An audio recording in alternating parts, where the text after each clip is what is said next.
ओम नमः शिवाय। शिव पुराण एक सर्वश्रेष्ठ पुराण में से एक है, जहां शिव जी के बारे में संपूर्ण विस्तार से वर्णन किया गया है।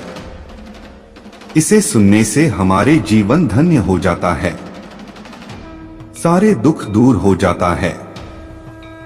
आज हम सुनेंगे पंचाक्षर मंत्र की महत्व, शिवलिंग स्थापना का विधि और शिवलिंग पूजन का विधि। तो चलिए सुनते हैं।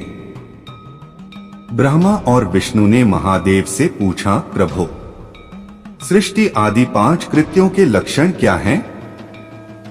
यह हम दोनों को बताइए। भगवान शिव बोले, मेरे कर्तव्यों को समझना अत्यंत गहन है, तथापि मैं कृपापूर्वक तुम्हें बता रहा हूँ। सृष्टि, पालन, संहार, तिरोभाव और अनुग्रह मेरे जगत संबंधी 5 कार्य हैं जो नित्य सिद्ध हैं।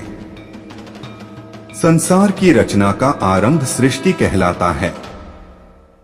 मुझसे पालित होकर सृष्टि का सुस्थिर रहना उसका पालन है, उसका विनाश ही संहार है। प्राणों के उत्क्रमण को तिरोभाव कहते हैं। इन सब से छुटकारा मिल जाना ही मेरा अनुग्रह अर्थात मोक्ष है। ये मेरे 5 कृत्य हैं। सृष्टि आदि 4 कृत्य संसार का विस्तार करने वाले हैं। 5वां कृत्य मोक्ष का है। मेरे भक्तजन इन 5 कार्यों को 5 भूतों में देखते हैं। सृष्टि धरती पर, स्थिति जल में, संहार अग्नि में, तिरोभाव वायु में और अनुग्रह आकाश में स्थित है।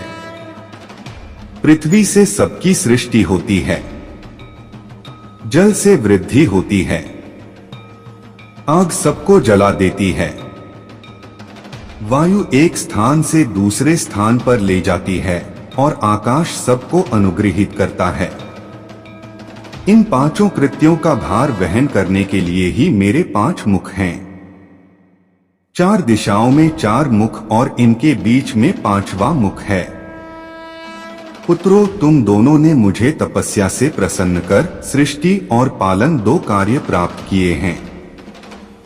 इसी प्रकार मेरी विभूति स्वरूप रुद्र और महेश्वर ने संहार और तिरोभाव कार्य मुझसे प्राप्त किए हैं, परंतु मोक्ष में स्वयं प्रदान करता हूँ।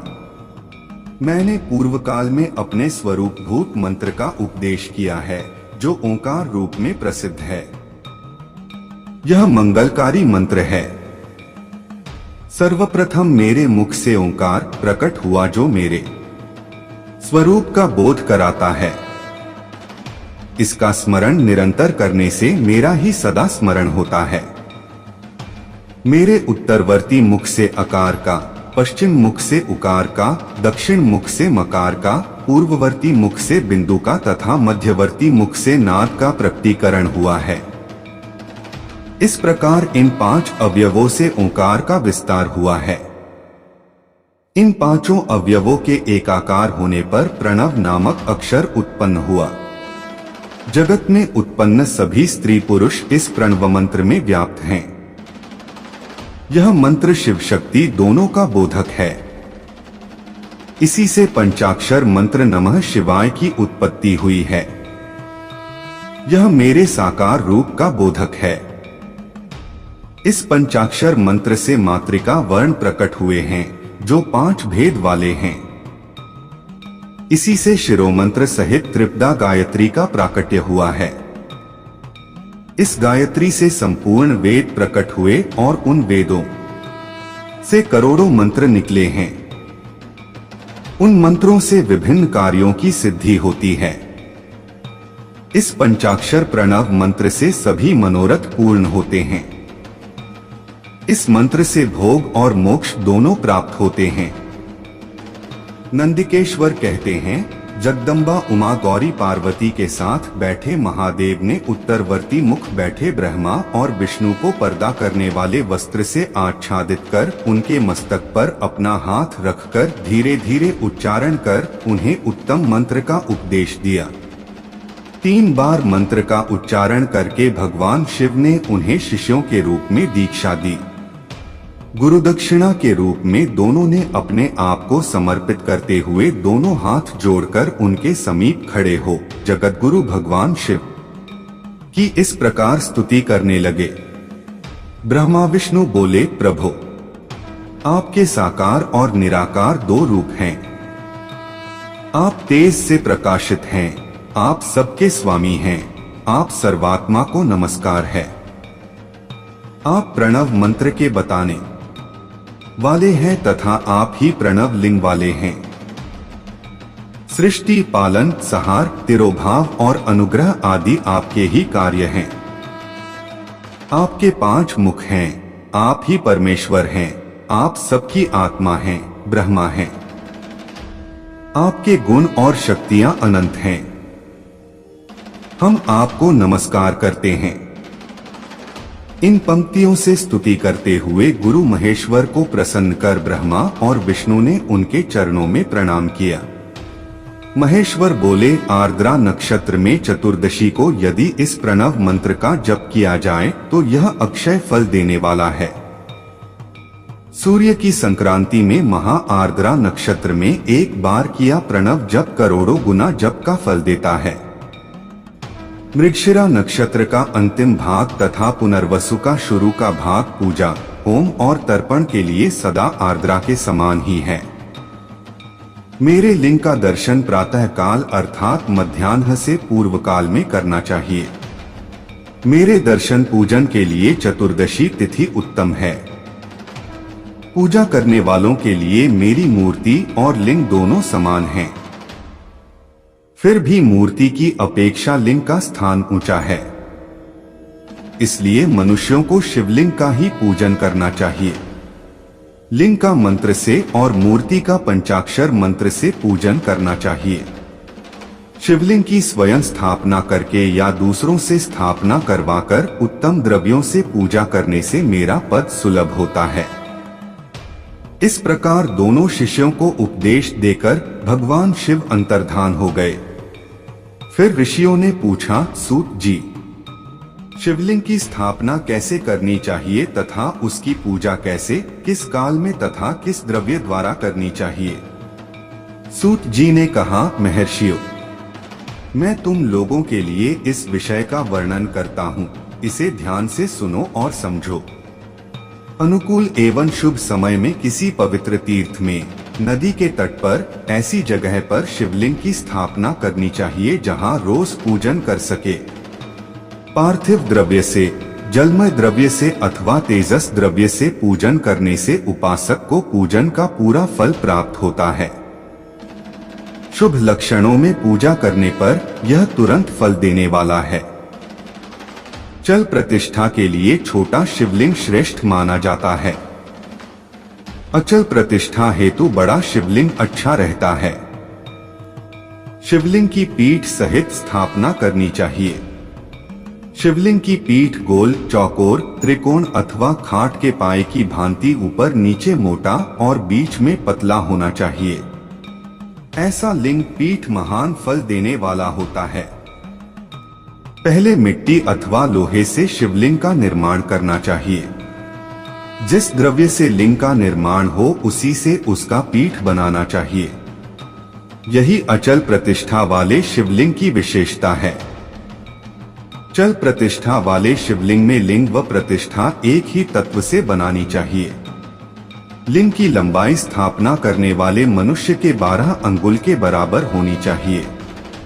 इससे कम होने पर फल भी कम प्राप्त होता है, परंतु 12 अंगुल से लंबाई अधिक भी हो सकती है। चल लिंग में लंबाई स्थापना करने वाले के 1 अंगुल के बराबर होनी चाहिए, उससे कम नहीं। यजमान को चाहिए कि पहले वह शिल्प शास्त्र के अनुसार देवालय बनवाए तथा उसमें सभी देवगणों की मूर्ति स्थापित करे। देवालय का गर्भगृह सुंदर, सुदृढ़ और स्वच्छ होना चाहिए। उसमें पूर्व और पश्चिम में 2 मुख्य द्वार हों।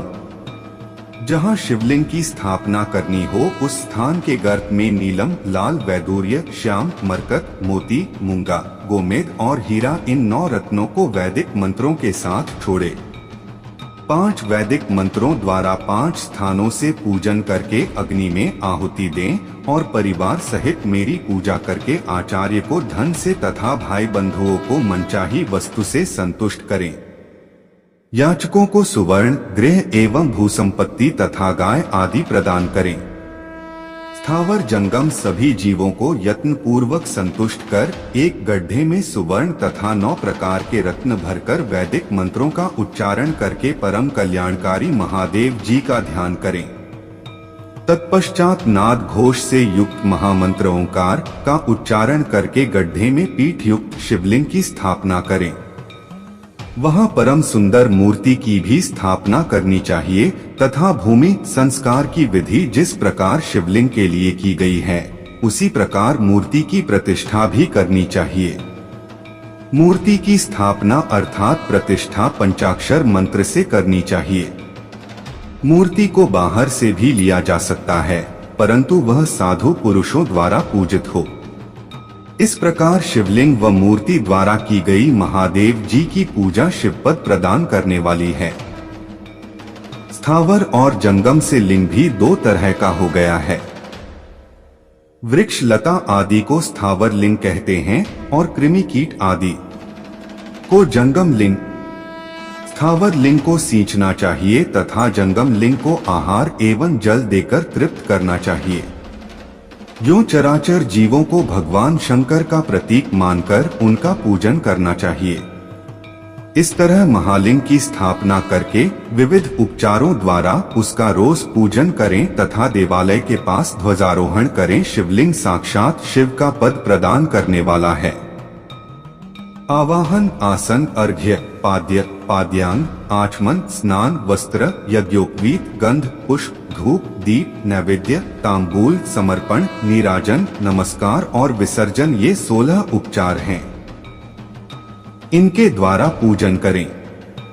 इस तरह किया गया भगवान शिव का पूजन शिवपद की प्राप्ति कराने वाला है। सभी शिवलिंगों की स्थापना के उपरांत चाहे वे मनुष्य द्वारा स्थापित, ऋषियों या देवताओं द्वारा अथवा अपने आप प्रकट हुए हों, सभी का उपर्युक्त विधि से पूजन करना चाहिए, तभी फल प्राप्त होता है। उसकी परिक्रमा और नमस्कार करने से शिवपद की प्राप्ति होती है। शिवलिंग का नियम पूर्वक दर्शन भी कल्याणकारी होता है। मिट्टी, आटा, गाय के गोबर, फूल, कनेर, पुष्प, फल, गुड़, मक्खन, भस्म अथवा अन्न से शिवलिंग बनाकर प्रतिदिन पूजन करें तथा प्रतिदिन 10,000 प्रणव मंत्रों का जाप करें अथवा दोनों संध्याओं के समय 1 सहस्र प्रणव मंत्रों का जाप करें। इससे भी शिव पद की प्राप्ति होती है। जप काल में प्रणव मंत्र का उच्चारण मन की शुद्धि करता है। नाद और बिंदु से युक्त ओंकार को कुछ विद्वान समान प्रणव कहते हैं। प्रतिदिन 10,000 पंचाक्षर मंत्र का जाप अथवा दोनों संध्याओं को 1 सहस्र मंत्र का जाप शिव पद की प्राप्ति कराने वाला है। सभी ब्राह्मणों के लिए प्रणव से युक्त पंचाक्षर मंत्र अति फलदायक है। कलश से किया स्नान, मंत्र की दीक्षा, मातृकाओं का न्यास, सत्य से पवित्र अंतःकरण ब्राह्मण तथा ज्ञानी गुरु सभी को उत्तम माना गया है। पंचाक्षर मंत्र का 5 करोड़ जाप करने से मनुष्य भगवान शिव के समान हो जाता है। 1, 2, 3 अथवा 4 करोड़ जाप करके मनुष्य क्रमशः ब्रह्मा, विष्णु, रुद्र तथा महेश्वर का पद प्राप्त कर लेता है। यदि 1000 दिनों तक प्रतिदिन 1 सहस्र जाप पंचाक्षर मंत्रों का किया जाए और प्रतिदिन ब्राह्मण को भोजन कराया जाए तो इससे अभीष्ट कार्य की सिद्धि होती है। ब्राह्मण को प्रतिदिन प्रातःकाल 1008 बार गायत्री मंत्र का जाप करना चाहिए क्योंकि गायत्री मंत्र शिव पद की प्राप्ति कराता है। वेद मंत्रों और वैदिक सूक्तियों का भी नियम से जाप करें। अन्य मंत्रों में जितने अक्षर हैं उनके उतने लाख जाप करें। इस प्रकार यथाशक्ति जाप करने वाला मनुष्य मोक्ष प्राप्त करता है। अपनी पसंद से कोई एक मंत्र अपनाकर प्रतिदिन उसका जाप करें अथवा का नित्य 1 सहस्र जाप करें। ऐसा करने से संपूर्ण मनोरथों की सिद्धि होती है। जो मनुष्य भगवान शिव के लिए फुलवाड़ी या बगीचे लगाता है तथा शिव मंदिर में झाड़ने बुहारने का सेवा कार्य करता है, ऐसे शिव भक्त को पुण्य कर्म की प्राप्ति होती है। अंत समय में भगवान शिव उसे मोक्ष प्रदान करते हैं।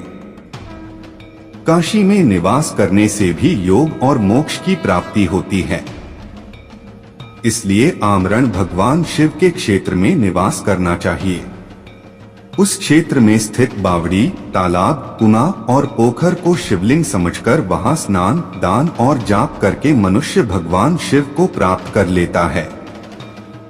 जो मनुष्य शिव के क्षेत्र में अपने किसी मृत संबंधी का दाह, दशा, मासिक श्राद्ध अथवा वार्षिक श्राद्ध करता है अथवा अपने पितरों को पिंड देता है, वह तत्काल सभी पापों से मुक्त हो जाता है और अंत में शिवपद प्राप्त करता है। लोक में अपने वर्ण के अनुसार आचरण करने व सदाचार का पालन करने से शिव पद की प्राप्ति होती है।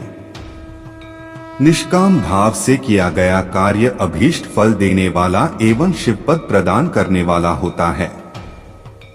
दिन के प्रातः, मध्याह्न, सायं 3 विभाग होते हैं। इनमें सभी को एक एक प्रकार के कर्म का प्रतिपादन करना चाहिए। प्रातःकाल रोजाना दैनिक शास्त्र कर्म, मध्याह्न सकाम कर्म तथा सायंकाल शांति कर्म के लिए पूजन करना चाहिए। इसी प्रकार रात्रि में 4 प्रहर होते हैं। उनमें से बीच के 2 प्रहर निशीथ काल कहलाते हैं। इसी काल में पूजा करनी चाहिए, क्योंकि यह पूजा अभीष्ट फल देने वाली है। कलयुग में कर्म द्वारा ही फल की सिद्धि होगी। इस प्रकार विधि पूर्वक और समयानुसार भगवान शिव का पूजन करने वाले मनुष्य को अपने कर्मों का पूरा फल मिलता है। ओम नमः शिवाय। आशा करते हैं यह बात आपको अच्छा लगा होगा। अगर वीडियो अच्छा लगा है तो वीडियो को एक लाइक कर देना और हमारे चैनल को सब्सक्राइब करके कमेंट बॉक्स में हर हर महादेव लिखने को मत भूलिएगा। ओम नमः शिवाय।